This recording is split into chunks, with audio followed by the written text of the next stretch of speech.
Greetings, I'm Dr. Lee Sun-gyu of Yonsei University Dental Clinic. I'm honored to be here as an online master course lecturer at Ajuste Implant. Today I'm going to talk about prosthesis setting. There is a defined setting process for prosthesis. This is clear. From the lab, on the model, if prosthesis is delivered, then you check the fit and then you connect stock or custom abutment. In the case of single prosthesis, provisional doesn't really matter, but in the case of multiple case, you need to set the provisional first and check whether there's cheek or tongue biting. And proximal contact of final prosthesis needs to be confirmed. If seating is done properly, then occlusal adjustment is done. After that, in the case of ER-type prosthesis or screw-type prosthesis, the screw hole filling is done. In the case of cementation type, this step is foregone. The last step is final cementation. Let's look at the order in detail. Once prosthesis comes on plaster model, you need to check whether the marginal fitness of abutment and crown is good.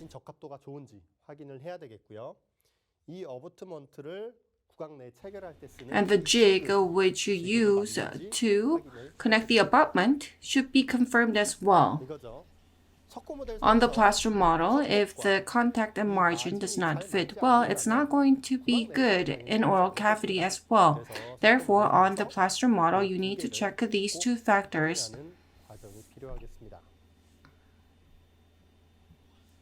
If it fits well on the plaster model, but because of wrong impression coping connection, or if the lab analog has been connected wrong by the lab, then there can be deviations or error when we connect it to the oral cavity. When we take impression coping, this is the wrong way. You need to make sure that the hex is correct.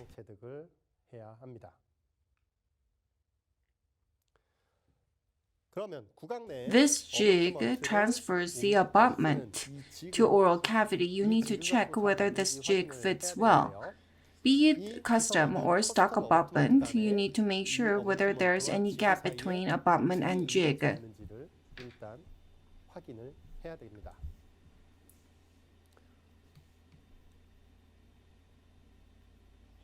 Second,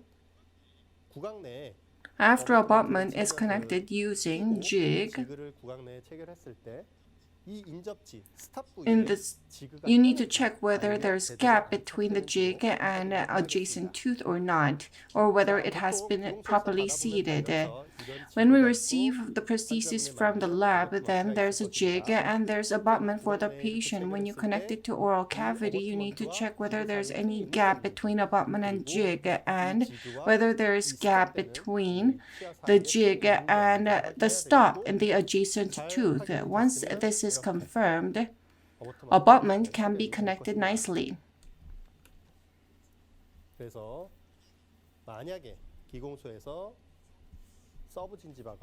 Be it subgingival, equigingival, or supragingival, you need to check whether it has been correctly transferred to oral cavity. You need to check it with X-ray. This is a must. You need to check whether there's any conical gap on X-ray image and whether there's excessive space or lack of space below the hex. If it is excessive, then wrong connection is done. If there's conical gap, this is also wrong connection. With tactile sense, you can sense whether the hex has been connected correctly. If you look at X-ray, this is wrong connection and this is correct connection, and the difference is clear. In conical gap, you can see the difference and there's more gap below. You need to follow the torque recommended by the company when connecting abutment. Except for mini, regular, wide, you need to connect with 30 Newton centimeters, and for mini, you should not exceed 20 Newton centimeters. If it exceeds 20 Newton centimeters, then screw fracture can occur. Once the abutment is connected, in the case of single implant, it doesn't matter, but in the case of multiple cases, it is better to connect the provisionals. You need to look at the antagonist relations and vertical dimensions. You check that with provisional, and if the provisional is too buccally inclined or if there is edge bite, then there can be cheek biting. The definitive prosthesis follows the provisional, therefore, you need to refabricate the final prosthesis. When you have done up to provisional, now you are going to set the final prosthesis. You need to check the proximal contact first. If the proximal contact is too tough and if it is not seated properly, then you may get the misconstrued idea that the prosthesis does not fit well or that the occlusion is high. Therefore, before doing occlusal adjustment, you need to check a proximal contact. There are 3 ways to check. First, you can use the floss. Second, articulating paper, and you can use a marker to check the proximal contact. You can tell whether the contact is tight or loose with the adjacent tooth, and you can check the position and where it is in contact with the adjacent tooth. With a marker, if the area is tight, you can check where it is tight using the marker. This is the floss. You can only see the contact with this.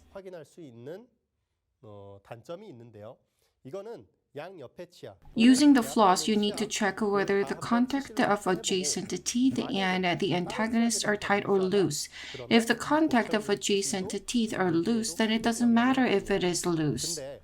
However, if the contact between all the other teeth are tight and it is only loose with the prosthesis, then adjustment may be necessary.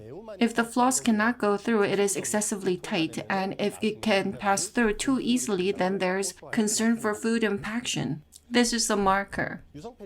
You can check the position.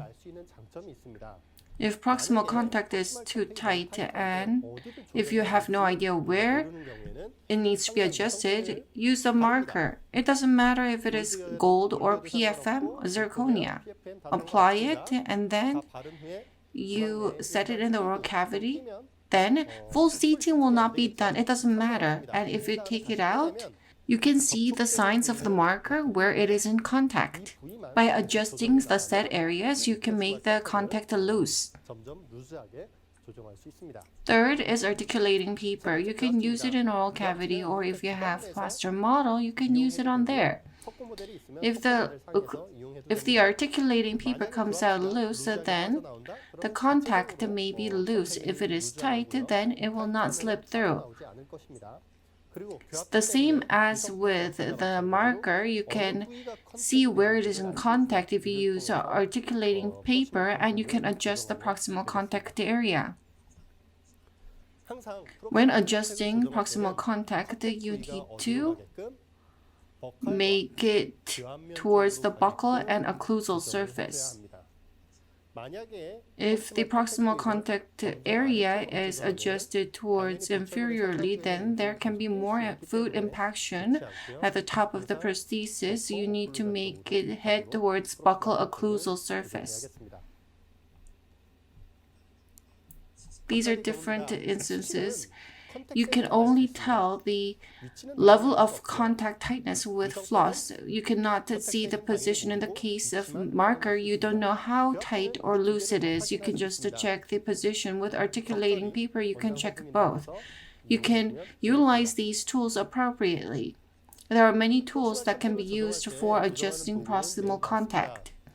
There are different materials preferred by different dentists, and depending on how much strength is applied and what kind of rotation is provided, proximal contact amount changes, and therefore personal experience and know-how is important.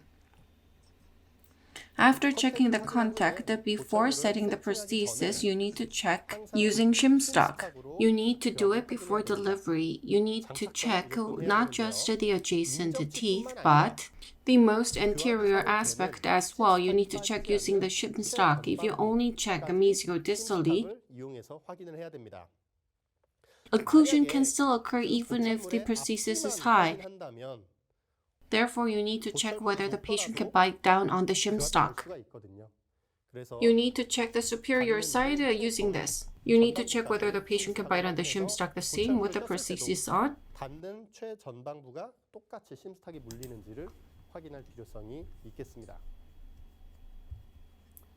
You need to check the opposite side. After delivery, you can use the shim stock or articulating paper and check and make adjustments. You need to make sure that occlusion is done similar to the surrounding teeth and that the shim stock is bitten up to the anterior part. When connecting abutment, you need to use the torque recommended by the company, 20 for mini and 30 Newton centimeter for regular, and you need to induce sinking down and connect the abutment. In order to induce a sinking down, you need to tighten and loosen 3 times. The freshly made prosthesis, there is no wear on it.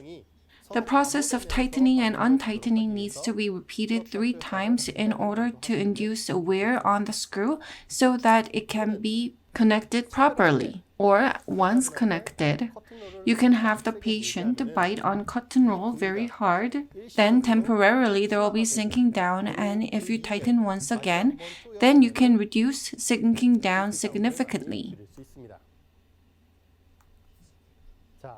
If you do not do sinking down, if you do not do this several times after delivering final prosthesis, the patient may complain of inability to chew food. In the case of internal type implant, the sinking down cannot be avoided, therefore you need to tighten it repeatedly.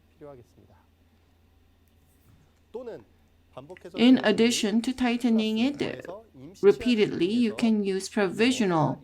You can have the patient use provisional for over a month. When abutment is first connected, then there can be interference with surrounding bone.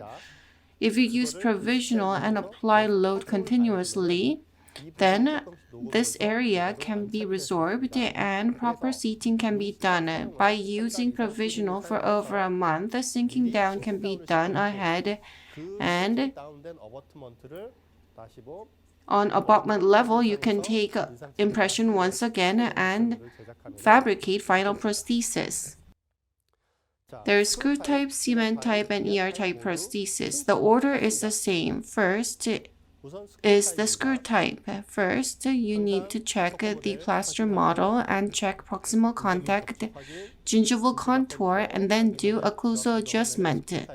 Unlike ER type and cementation type, there is no cementation.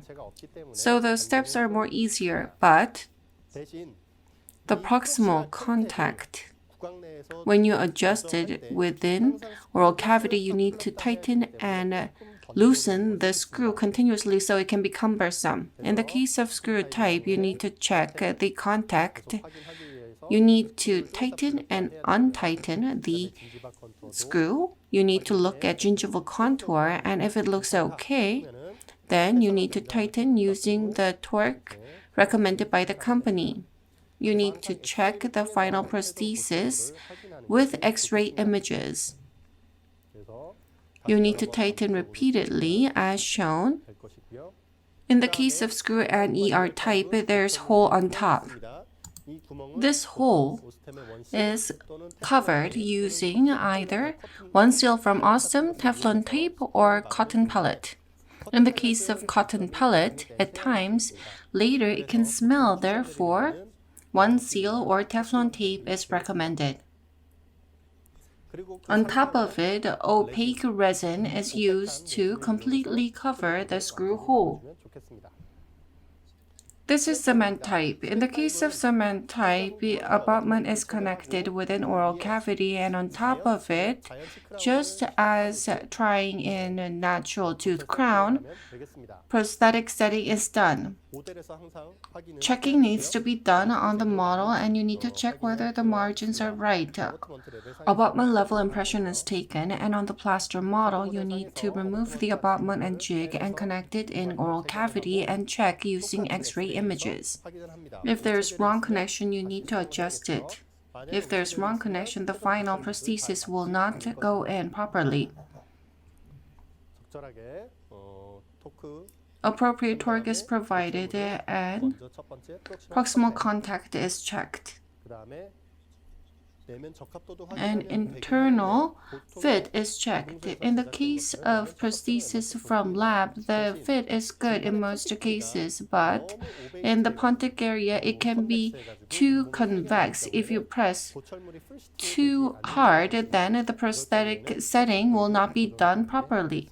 In that case, the pontic area needs to be adjusted. In the case of abutment screw hole, you can use one seal or Teflon tape or cotton pellet, and then do cementation. In the case of cement type, there's no hole, so you need to remove excess cement properly with an oral cavity. If there's excess cement, it can lead to inflammation. This is ER type. In order to remove and prevent inflammatory responses, ER type prosthesis was introduced. It is connected with an oral cavity, and there's a hole in the prosthesis. Just as you set the natural tooth crown, you set it and then you remove the excess cement.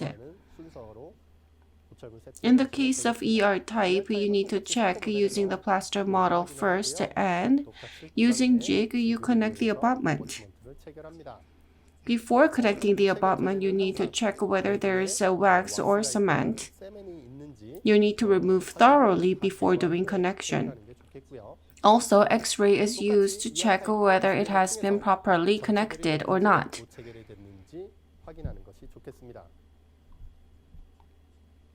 After proper connection, you need to check proximal contact and adjust the contact area. As for ER type, the hole itself is sealed using Teflon tape. After that, cement is using for cementation. In the case of ER type, the excess cement comes out here. Hence, excess cement comes out less towards this side, unlike the cement type prosthesis. As for cement type, the excess cement comes out this way, but in the ER type, there's a hole here and it mostly comes out here. Therefore, compared with cement type, there's less excess cement in the gingival margin. You remove the screw hole which has been sealed off. You remove the prosthesis and you thoroughly remove residual cement. This is a benefit. And you can also remove the residual cement on the gingiva. And then using hex driver, it should be connected using the torque recommended by the company, and because the ER type has a screw hole, you need to use one seal cotton pellet or Teflon to fill the hole, and opaque resin is used to seal the hole. This is the order of ER type: abutment connection and cementation, and then removal. You remove it and remove all the residual cement and then connect it once again. This is the conclusion. In the case of screw type, abutment and crown is one body, so you can screw and unscrew. As a result, maintenance of proximal contact is made easier. In the case of cement type, it is cemented, therefore it is extremely difficult to maintain proximal contact. In order to repair it, everything needs to come out. That has led to invention of ER type. ER stands for easy removable. It can be separated as shown and proximal contact can be adjusted. This is a major plus. Thank you. I've briefly addressed prosthetic setting online. In offline master course, you'll be able to do a hands-on practice using various materials and do prosthetic setting. I look forward to your keen interest. Thank you.